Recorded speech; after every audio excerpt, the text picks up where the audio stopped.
سب سے بڑا سانحہ 9 فروری کو ہوا ہے. اگر عوام ساتھ رہے تخت پر یزید بیٹھتا ہے اور امام حسین کا سر ان کے نظر میں بلند ہوتا ہے. اور یہ جو انتہائی محدود نگاہ رکھتے ہیں، لالچی ہیں، عقل کے اندھے ہیں، یہ بلند قد و قامت کے مالک شخصیت کا مقابلہ انتہائی بونے، چھوٹے، گھٹیا، حقیر و پست لوگوں سے ہے. کتنا ڈر ہے انہیں، کتنا خوف ہے انہیں. خان صاحب کے ساتھ انہیں گولیاں ماری، انہوں نے ڈر جائے گا، وہ نہیں ڈرا. ان پر مقدمے پر غیر قانونی اصل غلط قسم کے مقدمے بنائے جو کوئی بیچ نہیں ہے، یہ خوفزدہ ہو جائے گا، وہ نہیں ڈرا. اسے جیل میں ڈالا گیا، وہ نہیں ڈرا. اسے سزائیں دی گئی، وہ نہیں ڈرا. اس سے پارٹی کی لیڈرشپ چھیننے کی کوشش کی، وہ نہیں ڈرا. الیکشن کے اندر بلے کو چھینا، وہ نہیں گھبرایا. پاکستان کے عوام کو بھی سلام کہ انہوں نے ہر حربہ جو ان نالائقوں کو ناکام بنایا. اور 8 فروری کو ایک خاموش انقلاب تھا ظلم اور فساد کے خلاف اور ان غلاموں کے خلاف، ان ظالموں کے خلاف. 9 فروری کو جو کچھ ہوا یہ 1970 کے بعد سب سے بڑا سانحہ ہے. 1970 کے اندر الیکشن ہوا، عوام کی رائے کو نہیں مانا گیا تو پاکستان ٹوٹ گیا. سب سے بڑا سانحہ 9 فروری کو ہوا ہے کہ عوام کی رائے کو بلڈوز کیا گیا، عوام کی رائے کو نہیں مانا گیا اور آج تک اسے بدلنے پہ لگے ہوئے ہیں یہ چھوٹے لوگ اور حقیر لوگ. ان کا مقابلہ کرنا آئینی طور پر بھی لازم ہے. پاکستان کا قانون بھی کہتا ہے، ہمارا دین بھی کہتا ہے، اسلام بھی کہتا ہے اور انسانی شرف اور وقار بھی کہتا ہے کہ اس وطن کو ان بونے لوگوں سے نجات دلائی جائے، ان چھوٹے لوگوں سے نجات دلائی جائے. پاکستان کے عوام ڈیزرو کرتے ہیں کہ یہاں عدل و انصاف کی حکومت ہو. اللہ نے تمام انبیاء کو بھیجا، اس لیے قرآن کہہ رہا ہے کہ لَقَدْ أَرْسَلْنَا رُسُلَنَا بِالْبَيِّنَاتِ، ہم نے تمام انبیاء کو بھیجا واضح نشانیاں اور دلائل دے کر، معجزے دے کر بھیجا انہیں. وَأَنزَلْنَا مَعَهُمُ الْكِتَابَ وَالْمِيزَانَ، ان کے ساتھ کتاب نازل کی، منشور حیات و زندگی نازل کیا، میزان حق کو باطل دیا. کیوں؟ لِيَقُومَ النَّاسُ بِالْقِسْطِ، تاکہ لوگ عدل کے لیے اٹھے. لیڈرشپ کافی نہیں ہے، منشور کافی نہیں ہے، عوام کا عدل کے لیے اٹھنا بھی ضروری ہے. اگر عوام ساتھ نہ دے تو تخت پر فرعون بیٹھتا ہے اور موسیٰ کو جلا وطنی اختیار کرنی پڑتی ہے. اگر عوام ساتھ نہ دے تخت پر نمرود بیٹھتا ہے اور ابراہیم کو آگ میں پھینکا جاتا ہے. اگر عوام ساتھ نہ دے تخت پر یزید بیٹھتا ہے اور امام حسین کا سر ان کے نظر میں بلند ہوتا ہے. عوام کی ڈیوٹی بہت زبردست ہے، ضروری ہے، اہمیت کی حامل ہے. اور پھر جو خان صاحب کے ساتھی ہیں، مخالفین کی اسٹریٹجی پر دقت سے پڑھا جائے، وہ کیا کرنا چاہتے ہیں، کاؤنٹر اسٹریٹجی ہونی چاہیے، ہر روز ڈسکس ہونا چاہیے. اور یہ جو انتہائی محدود نگاہ رکھتے ہیں، لالچی ہیں، جو لالچ کے قیدی ہیں، غرور و تکبر کے قیدی ہیں، انہیں شکست دینا آسان ہے، مشکل نہیں ہے. جو چھوٹے اور حقیر لوگ ہیں، عقل کے اندھے ہیں، یہ ناز تک دیکھنے والے ہیں، یہ دور تک نہیں دیکھ سکتے. لہذا ضروری ہے کہ بیٹھا جائے، پلاننگ کی جائے اور ان کے منصوبوں کو ناکام بنایا جائے. خان صاحب یہ ظالم جان لیں کہ انشاءاللہ تم اس قابل نہیں ہو کہ خان صاحب کو زندان میں رکھ سکو. ایک دن ضرور آنے والا ہے، جلد آئے گا کہ پاکستان کے عوام اٹھیں گے، جیل کے دروازے توڑیں گے اور خان صاحب کو باہر لائیں گے. دنیا میں اتفاقی حادثات وجود میں نہیں آتے کہ اتفاقاً ایسے ہو گیا. ہمیشہ جو بھی واقعہ رونما ہوتا ہے اس کے اسباب ہوتے ہیں، اس کی وجوہات ہوتی ہیں. ممکن ہے ہمیں آج وہ چیز نظر آئے لیکن اس کے پیچھے بڑی پرانی ایک سلسلہ ہوتا ہے. جس دنیا میں ہم رہتے ہیں، مولا علی علیہ السلام کا قول ہے کہ من عرف الزمان امنا، جس نے اپنے زمانے کو پہچانا وہ سیکیور ہو گیا، وہ محفوظ ہو گیا. جس دور میں ہم رہ رہے ہیں اس کی شناخت بہت ضروری ہے. اس وقت پاور شفٹ ہو رہی ہے ویسٹ سے ایسٹ کی طرف. یہ خود دنیا کے بڑے بڑے مفکر لکھ رہے ہیں. خود ہنری کسنجر نے لکھا، برزنسکی نے لکھا، فریز زکریا نے، یورپ کے بڑے بڑے رائٹر اور مفکرین ہیں وہ اس بات کا تذکرہ کر رہے ہیں کہ پاور شفٹ ہو رہی ہے ویسٹ سے اس کی طرف. تاریخ میں یہ سرکل چلتا رہا ہے ہمیشہ. اب اس شفٹ آف پاور کو کیسے کاؤنٹر کیا جائے, کیسے سلو کیا جائے, روکا جائے. پاور کس کے ہاتھ سے شفٹ ہو رہی ہے اس کی طرف؟ امریکہ اور یورپ کے ہاتھ سے, ان کے الائز کے ہاتھ سے. کیسے کاؤنٹر کیا جائے, کیسے روکا جائے اس کو؟ اس کے لیے انہوں نے ڈفرینٹ لیئرز بنائی ہیں. ان میں سے ایک جو چیز ہے وہ ہے ایسٹ کو ڈسٹرب کیا جائے اندرونی طور پر, ڈسپیوٹس کھڑے کیے جائیں ان کے آپس میں, ایسٹرن کنٹری کے درمیان اختلافات و مشکلات کھڑی کریں ان کے درمیان, تاکہ ایسٹ کا ہاؤس اور ایشیا کا ہاؤس ان آرڈر نہ ہو اور یہ پاور کا جو شفٹ ہے اس کو سلو کیا جا سکے, روکا جا سکے. ایسٹ کے جو حساس ایریاز ہیں, ویسٹرن ایشیا ہے, ساؤتھ ایشیا ہے, ساؤتھ چائنا سی ہے, یہ ہارڈ پوائنٹ ہے ایسٹ کے, انہیں ڈسٹرب کیا جائے. پاکستان ان میں سے انتہائی اہمیت کا حامل ہے. ساؤتھ ایشیا کا دل ہے پاکستان, اور شفٹ آف پاور کے لیے گیٹ وے ہے Pakistan from west to east کے لیے.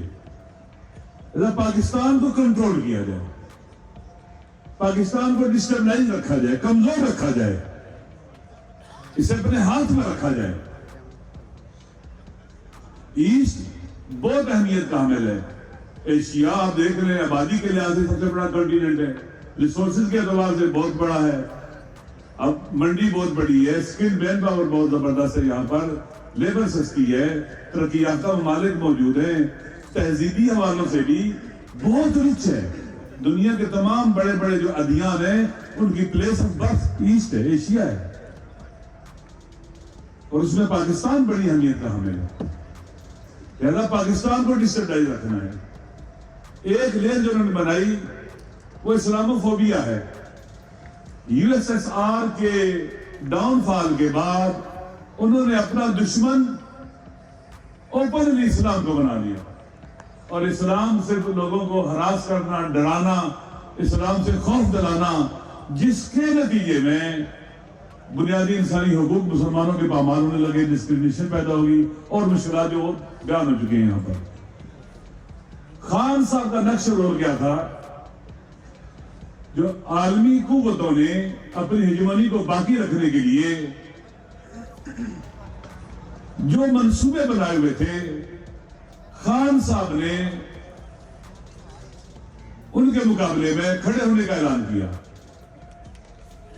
یہ بہت اہم نقطہ ہے کہ ایک شخص ساؤتھ ایشیا کے اندر بیٹھا دل ہے جو ایسٹ کا, ایشیا کا, وہاں پر بیٹھا ہوا ہے, اور وہ ان کی سوچ کے خلاف سٹینڈ لے رہا ہے. اسلاموفوبیا میں ایک بہت بڑا حربہ تھا, جس کے نتیجے میں اپنی سوسائٹی کو اپنے ساتھ امان رکھتے تھے, جو ان کے رائے عامہ اس کو اپنے ساتھ رکھتے تھے, اور پھر مسلمانوں کو وہ نقصان پہنچاتے تھے. ایک کتاب ہے a peace to end all peace, David Fromkin کی کتاب ہے, وہ پڑھنے والی کتاب ہے, فرسٹ ورلڈ وار کے بارے میں ہے. اور اگر آپ اس کو پڑھ لیں تو آپ کو آج سارے کے سارے حالات لگے گے اسی طرح سے ہو رہی ہے. مسلمانوں کے اندر انہوں نے تکفیریت کو رواج دیا, دہشت گردی کو رواج دیا, دہشت گرد گروپ بنائے, خود بنائے. امریکہ کی جو وزیر خارجہ صاحب آتی ہے کلنٹن سے خود کہا فلان دہشت گرد گروپ ہم نے بنایا ہے, تاکہ مسلمانوں کا امیج خراب کیا جائے, اسلام کا امیج خراب کیا جائے. خان صاحب نے اسلاموفوبیا کے حوالے سے ریٹیلیشن میں سٹینڈ لیا, اور ان کی کئی سال کی جو کوششیں تھیں ان کو ناکام بنا دیا, اور اینٹی اسلام فوبیا ڈے منایا گیا 15 قرار دیا گیا 15 مارچ کو. یہ گویا ان کی جو یلغار تھی اس کا راستہ روک دیا گیا, اس کے آگے ایک بڑا بند بنا گیا. اور یہ الحمدللہ ذالک فضل اللہ یؤتی من یشاء, یہ کام جو اللہ تعالیٰ نے عمران خان صاحب کو سونپا اور عطا کیا. اسی طرح سے پاکستان کی خارجہ پالیسی بہت اہم ہے. نئے افق تلاش کرنا, جمود کا شکار جو ہماری فارن پالیسی تھی اس جمود کو توڑنا اور نئے افاق تلاش کرنا, اور پاکستان ایک ساورن کنٹری، آزاد ملک، مستقل ملک بنانا، جو پاکستان کے اندر جو مقتدر غلام طبقہ ہے اسے قبول نہیں تھا۔ یہ انتہائی خان صاحب کی ایک مظلومیت یہ ہے کہ اس بلند قد و قامت کے مالک شخصیت کا مقابلہ انتہائی بونے، چھوٹے، گھٹیا، حقیر اور پست لوگوں سے ہے، جن کے اندر کسی شرف کی نشانی نہیں ملتی، ذرا برابر بھی، بہت چھوٹے، جو گھروں میں گھستے ہیں، جو عورتوں کو مارتے ہیں، عورتوں پر ظلم کرتے ہیں، جو کسی انسانی ویلیو کے قائل نہیں ہیں۔ یہ نہ اسلام اجازت دیتا ہے اس کام کی، نہ مشرقی تہذیب اجازت دیتی ہے، نہ انسانی قدر ویلیو اجازت دیتی ہے ان چیزوں کی جو یہ کر رہے ہمارے ملک کے ساتھ۔ آپ دیکھ لیں کتنا ڈر ہے انہیں، کتنا خوف ہے انہیں خان صاحب کے ساتھ۔ انہیں گولیاں ماری انہوں نے، ڈر جائے گا، وہ نہیں ڈرا۔ ان پر مقدمے پر غیر قانونی اصل غلط قسم کے مقدمے بنائے جن کی کوئی بیس ہی نہیں ہے، یہ خوفزدہ ہو جائے گا، وہ نہیں ڈرا۔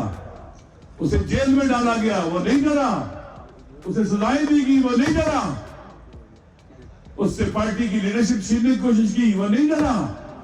الیکشن کے اندر بلے کو چھینا، وہ نہیں گھبرایا۔ پاکستان کے عوام کو بھی سلام کہ انہوں نے ہر حربہ جو ان نالائقوں کو سے ناکام بنایا، اور 8 فروری کو ایک خاموش انقلاب تھا ظلم اور فساد کے خلاف اور ان غلاموں کے خلاف، ان ظالموں کے خلاف۔ 9 فروری کو جو کچھ ہوا یہ 1970 کے بعد سب سے بڑا سانحہ ہے۔ 1970 کے اندر الیکشن ہوا، عوام کی رائے کو نہیں مانا گیا تو پاکستان ٹوٹ گیا۔ سب سے بڑا سانحہ 9 فروری کو ہوا ہے کہ عوام کی رائے کو بلڈوز کیا گیا، عوام کی رائے کو نہیں مانا گیا، اور آج تک اسے بدلنے پہ لگے ہوئے ہیں یہ چھوٹے لوگ اور حقیر لوگ۔ ان کا مقابلہ کرنا آئینی طور پر بھی لازم ہے، پاکستان کا قانون بھی کہتا ہے، ہمارا دین بھی کہتا ہے، اسلام بھی کہتا ہے، اور انسانی شرف اور وقار بھی کہتا ہے کہ ان وطن کو ان بونے لوگوں سے نجات دلائی جائے، ان چھوٹے لوگوں سے نجات دلائی جائے۔ پاکستان کے عوام ڈیزرو کرتے ہیں کہ یہاں عدل و انصاف کی حکومت ہو۔ اللہ نے تمام انبیاء کو بھیجا، اس لیے قرآن کہہ رہا ہے کہ لَقَدْ أَرْسَلْنَا رُسُلَنَا بِالْبَيِّنَاتِ، ہم نے تمام انبیاء کو بھیجا واضح نشانیاں اور دلائل دے کر، معجزے دے کر بھیجا انہیں۔ وَأَنزَلْنَا مَعَهُمُ الْكِتَابَ وَالْمِيزَانَ، ان کے ساتھ کتاب نازل کی، منشور حیات و زندگی نازل کیا، میزان حق کو باطل دیا۔ کیوں؟ لِيَقُومَ النَّاسُ بِالْقِسْطِ، تاکہ لوگ عدل کے لیے اٹھے۔ لیڈرشپ کافی نہیں ہے، منشور کافی نہیں ہے، عوام کا عدل کے لیے اٹھنا بھی ضروری ہے۔ اگر عوام ساتھ نہ دے تو تخت پر فرعون بیٹھتا ہے اور موسیٰ کو جلا وطنی اختیار کرنی پڑتی ہے۔ اگر عوام ساتھ نہ دے تخت پر نمرود بیٹھتا ہے اور ابراہیم کو آگ میں پھینکا جاتا ہے۔ اگر عوام ساتھ نہ دے تخت پر یزید بیٹھتا ہے اور امام حسین کا سر کے نظر میں بلند ہوتا ہے۔ عوام کی ڈیوٹی بہت زبردست ہے، ضروری ہے، اہمیت کی حامل ہے۔ اور پھر جو خان صاحب کے ساتھی ہیں، مخالفین کی اسٹریٹجی کو دقت سے پڑھا جائے، وہ کیا کرنا چاہتے ہیں، اس کا کاؤنٹر اسٹریٹجی ہونی چاہیے، ہر روز ڈسکس ہونا چاہیے۔ اور یہ جو انتہائی محدود نگاہ رکھتے ہیں، لالچی ہیں، جو لالچ کے قیدی ہیں، غرور و تکبر کے قیدی ہیں، انہیں شکست دینا آسان ہے، مشکل نہیں ہے۔ جو چھوٹے اور حقیر لوگ ہیں، عقل کے اندھے ہیں، یہ ناز تک دیکھنے والے ہیں، یہ دور تک نہیں دیکھ سکتے۔ لہذا ضروری ہے کہ بیٹھا جائے، پلاننگ کی جائے اور ان کے منصوبوں کو ناکام بنایا جائے۔ خان صاحب یہ ظالم جان لیں کہ انشاءاللہ تم اس قابل نہیں ہو کہ خان صاحب کو زندان میں رکھ سکو۔ ایک دن ضرور آنے والا ہے، جلد آئے گا کہ پاکستان کے عوام اٹھیں گے، جیل کے دروازے توڑیں گے اور خان صاحب کو باہر لائیں گے انشاءاللہ۔ السلام علیکم۔